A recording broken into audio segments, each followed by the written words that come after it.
Elle s'appelait Colonel Sarah Washington, une femme dont la réputation résonnait dans les bureaux du pouvoir à Washington DC. Première colonelle afro-américaine à occuper un poste clé au département de la Défense, Sarah incarnait l'excellence militaire. Son parcours semé d'obstacles surmontés et de plafonds de verre brisés inspirait des milliers de jeunes femmes. Ce soir-là, le 18 novembre 2024, sous une neige fine, elle rentrait chez elle après une journée marathon de briefing classifié. Son uniforme militaire était soigneusement rangé, remplacé par un ensemble civil élégant mais sobre. Rien ne laissait deviner que cette soirée bouleverserait plusieurs existences à jamais. Sarah pilotait son SUV gris métallisé, un véhicule modeste pour une femme de son calibre, sur une avenue peu fréquentée de la banlieue de Richmond. La neige s'accumulait doucement sur le pare-brise et la radio diffusait un flash d'informations concernant une opération de sécurité dans le secteur. Elle n'y accordait aucune attention, focalisée sur la chaussée devenue glissante. Brusquement, des gyrophares bleus et rouges clignotèrent dans ses rétroviseurs. Un véhicule de patrouille.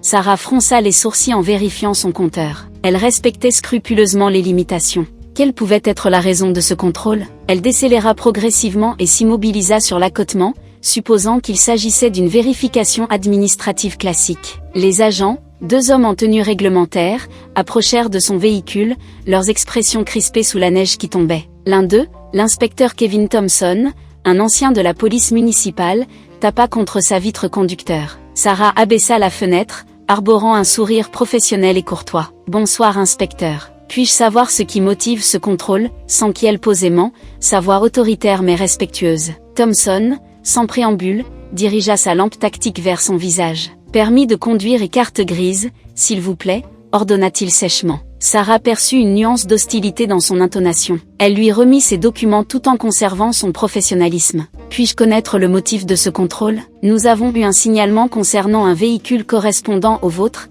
répliqua Thompson, tandis que son équipier, l'inspecteur Carlos Martinez, examinait minutieusement l'habitacle. « Veuillez sortir du véhicule, madame. » Sarah écarquilla les yeux, interloquée. « Un véhicule suspect ? Je rentre simplement à mon domicile. Je suis colonel au département de la Défense. Je peux vous présenter ma carte d'identification militaire si nécessaire. » Thompson eut un ricanement sarcastique en échangeant un regard complice avec Martinez. « Colonel, vraiment ? Sortez, on va éclaircir tout ça. » Ce fut l'instant où la situation bascula irrémédiablement. Sarah, rompue à la gestion de crises complexes, obtempéra avec calme, mais son esprit analysait déjà chaque élément. Elle émergea sous la neige, ses vêtements civils se trempant rapidement. Les inspecteurs lui ordonnèrent de se plaquer face au véhicule, mains appuyées contre la carrosserie. Elle s'exécuta, mais sa voix se durcit considérablement. « J'exige une explication précise. Sur quels éléments fondez-vous cette interpellation ?» Martinez, manifestement plus jeune et nerveux, répondit « Nous avons reçu un signalement pour vol de véhicule, un SUV gris comme le vôtre. Nous devons procéder aux vérifications. » Sarah savait pertinemment que c'était aberrant. Son véhicule était dûment immatriculé à son nom. Elle n'avait aucun lien avec quelque délit que ce soit. Elle maintint son sang-froid, mais une colère froide l'envahissait progressivement. « Contrôlez mes papiers, vous constaterez que tout est parfaitement conforme. » Thompson, néanmoins, semblait déterminé à ignorer ces explications. Il consulta son terminal portable puis secoua négativement la tête. « Votre nom n'apparaît pas comme propriétaire déclaré. Nous allons devoir vous conduire au commissariat. » Sarah sentit son cœur s'emballer. « Vous commettez une erreur grave.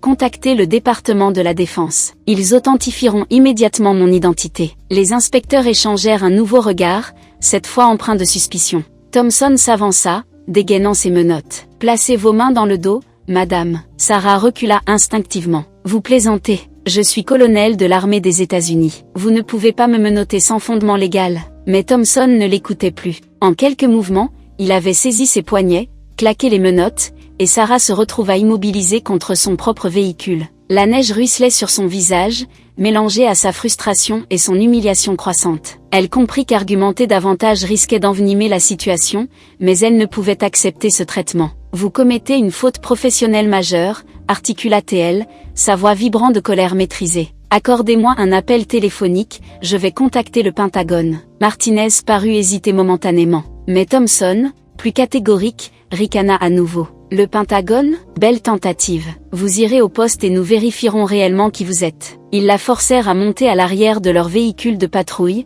ses poignets entravés par les menottes glacées. Sarah, malgré cette situation kafkaïenne, demeurait concentrée. Elle savait qu'un unique appel suffirait à retourner complètement la situation. Mais momentanément, Elle était alors même une femme noire dans une voiture de police, traitée comme une délinquante sans le moindre élément probant. Au commissariat de Richmond, l'atmosphère était fébrile. Les inspecteurs Thompson et Martinez l'escortèrent dans une salle d'interrogatoire où elle fut abandonnée seule. Toujours entravée, Sarah examina l'environnement, une table métallique, 2 sièges, une caméra de surveillance dans l'angle. Elle maîtrisait ce type de configuration, non comme suspecte, mais comme stratège militaire habituée à décrypter les situations critiques. Elle inspira profondément et élabora sa stratégie. Quelques minutes s'écoulèrent avant que Thompson ne pénètre, brandissant un mince dossier. Alors, colonel Washington, c'est bien ça? Nous avons effectué nos recherches. Aucun vol signalé pour votre véhicule, mais nous avons des interrogations sur votre véritable identité. Vous n'apparaissez pas dans notre système comme militaire active. Sarah le transperça de son regard d'acier. Parce que je figure dans la base de données du département de la Défense, pas dans vos fichiers municipaux. Fournissez-moi un téléphone et cette confusion sera résolue instantanément. Thompson croisa les bras, sceptique. Vous imaginez qu'on va appeler le Pentagone pour vous? Vous avez trop regardé de films d'action. Si vous me refusez cet appel téléphonique, je vous garantis que vous regretterez cette soirée jusqu'à la fin de votre carrière. Quelque chose dans son intonation, une autorité inaltérable, fit vaciller Thompson. Il croisa le regard de Martinez qui venait de les rejoindre. Laisse-la téléphoner, murmura Martinez, manifestement inquiet. Si elle dit vrai, on est fichu. Thompson, à contre-cœur, libéra une menotte et lui tendit un téléphone de service. Sarah composa immédiatement un numéro gravé dans sa mémoire, celui du centre des opérations du département de la Défense. À l'autre extrémité, une voix familière décrocha. Major Phillips à l'appareil. C'est la colonel Washington. J'ai besoin d'une intervention d'urgence. Je suis détenu par la police de Richmond pour une prétendue vérification d'identité. Ils refusent de reconnaître mon statut militaire. J'ai besoin d'une authentification directe du département. Phillips, un officier dévoué qui avait collaboré avec elle sur d'innombrables missions,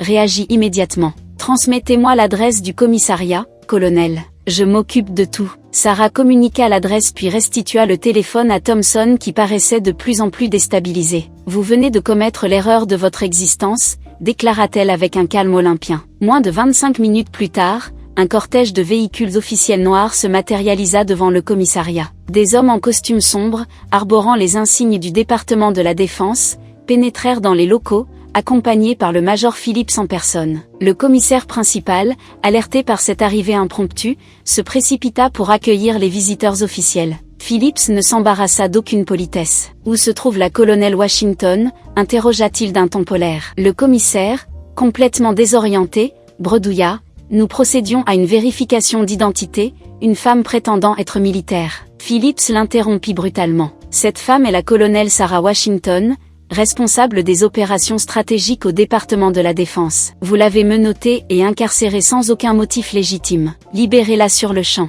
Thompson et Martinez, pétrifiés, observaient la scène depuis le couloir. Le commissaire ordonna immédiatement la libération de Sarah. Lorsqu'elle apparut dans le hall principal, les menottes enfin notées, elle se dirigea vers Phillips qui la salua avec le respect dû à son rang. « Colonel, toutes mes excuses pour cette situation inadmissible. Le secrétaire à la Défense a été personnellement informé. Il exige des explications détaillées. Merci, Major. Veillez à ce que cet incident soit intégralement documenté. Je veux un rapport exhaustif sur mon bureau demain à la première heure. » Ce qui s'ensuivit fut rapide et implacable. Une enquête administrative fut déclenchée par le département de la Défense en coordination avec la municipalité de Richmond. Les enregistrements des caméras piétons des inspecteurs révélèrent leur conduite répréhensible, absence de motifs valables pour l'interpellation, ton inadéquat et refus obstiné d'examiner les justifications de Sarah. Le signalement de véhicules suspects s'avéra être une erreur fondée sur une description approximative et non vérifiée. Thompson et Martinez furent suspendus dans les 48 heures. Une semaine plus tard,